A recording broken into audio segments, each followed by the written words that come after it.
और यहाँ छत्तीसगढ़ में स्वाइन फ्लू ने यहाँ पर दस्तक दी है, तो ये बड़ी खबर जहाँ लगातार स्वाइन फ्लू के मरीज बढ़ते हुए नजर आ रहे हैं। प्रदेश में स्वाइन फ्लू से 2 महिलाओं की मौत भी हो चुकी है। कोरिया और जांजगीर चांपा में एक महिला की मौत सामने आई है। तो प्रदेश में स्वाइन फ्लू से 2 महिलाओं की मौत और यहाँ लगातार जो एक्टिव मरीज है स्वाइन फ्लू के वो बढ़ते हुए नजर आ रहे हैं। प्रदेश में अभी बात करें तो 7 एक्टिव मरीज हैं स्वाइन फ्लू के, जहाँ स्वाइन फ्लू को लेकर स्वास्थ्य विभाग अब अलर्ट मोड पर नजर आ रहा है।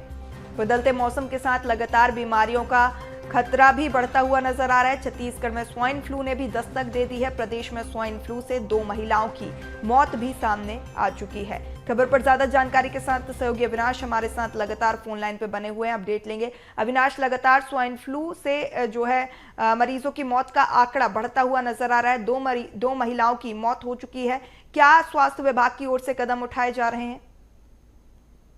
बिल्कुल आपने सही कहा कि छत्तीसगढ़ में स्वाइन फ्लू की ने दस्तक दे दी है और H1N1 वायरस जो है उसका प्रकोप जो है यहाँ पर दोबारा देखने को मिल रहा है, जिसमें 2 महिलाओं की मौत हुई है, जिसमें जांजगीर चांपा और कोरिया की एक महिला है जिसकी इलाज के दौरान जो है मौत हुई थी। और इसको लेकर जो है सरकार प्रशासन के द्वारा, स्वास्थ्य विभाग के द्वारा अलर्ट भी जारी कर दिया गया है, क्योंकि देखा गया है कि स्वाइन फ्लू एक संक्रामक बीमारी है और ऐसे में चूंकि बारिश का मौसम है, मौसमी बीमारी के साथ साथ इसके लक्षण भी उसी प्रकार के होते हैं, जिसमें सर्दी, बुखार, खांसी जैसी स्थितियां जो है वो नजर आती है। ऐसे में जांच के दौरान ही पता चल पाता है कि ये स्वाइन फ्लू है कि या कोई वायरल बीमारी है। तो इसको लेकर स्वास्थ्य विभाग के द्वारा भी अलर्ट जारी कर दिया गया है। जहां पर भी अगर स्वाइन फ्लू के लक्षण आ रहे हैं, किसी को भी खांसी, बुखार या ऐसे कोई सामान्य बुखार जैसे नजर आ रहे हैं, तो उन्हें तुरंत अस्पताल में जाकर जो है स्वाइन फ्लू के साथ साथ सामान्य जो ब्लड टेस्ट है वो कराना चाहिए। इसके साथ ही टेस्ट कराने के बाद रिजल्ट आने तक किसी से भी मुलाकात नहीं करना चाहिए। खुद स्वयं को क्वारंटाइन रखने की हिदायत जो है स्वास्थ्य विभाग के द्वारा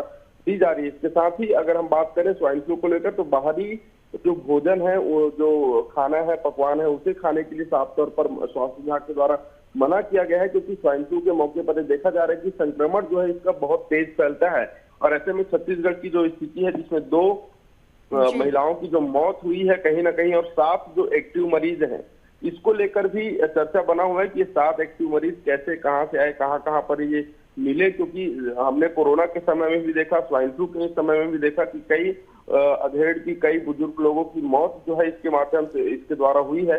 तो कहीं ना कहीं स्वास्थ्य विभाग अलर्ट मोड पर है और ऐसे में अब जो गाइडलाइन है वो जारी कर दिया गया है, जिसमें खुद को सुरक्षित रहने के लिए खाने पीने से लेकर उनके रहन सहन और तमाम जो रोजमर्रा की जिंदगी में जो क्रियान्वयन है उनको लेकर जो है विशेष रूप से गाइडलाइन जारी किया गया है। और ऐसे में पूरी सुरक्षा के साथ लोगों को गर्म पानी पीने, साफ सुथरा भोजन करने, साफ सुथरा जगहों पर जाने, ऐसे हिदायत जो है स्वास्थ्य विभाग के द्वारा दिए गए हैं। जी बिल्कुल बिल्कुल अविनाश, न सिर्फ स्वाइन फ्लू बल्कि बदलते मौसम के साथ तमाम बीमारियों का भी खतरा बढ़ता हुआ मंडराता हुआ नजर आ रहा है। छत्तीसगढ़ में डायरिया के जो केस हैं वो भी लगातार बढ़ते हुए नजर आ रहे हैं। स्वास्थ्य विभाग लगातार सतर्क रहने की अपील करता हुआ नजर आ रहा है। अभी क्या कुछ डायरिया की स्थिति?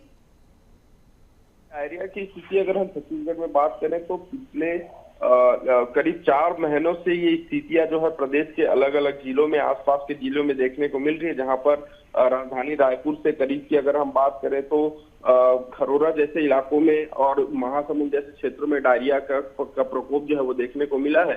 पिछले दिनों राजधानी रायपुर में भी करीब 80 ऐसे मामले आए थे, जहां पर एक साथ एक ही कॉलोनी में, एक ही मोहल्ले में डायरिया के मरीज मिले हुए थे, जिसके बाद प्रशासन अलर्ट मोड पर था।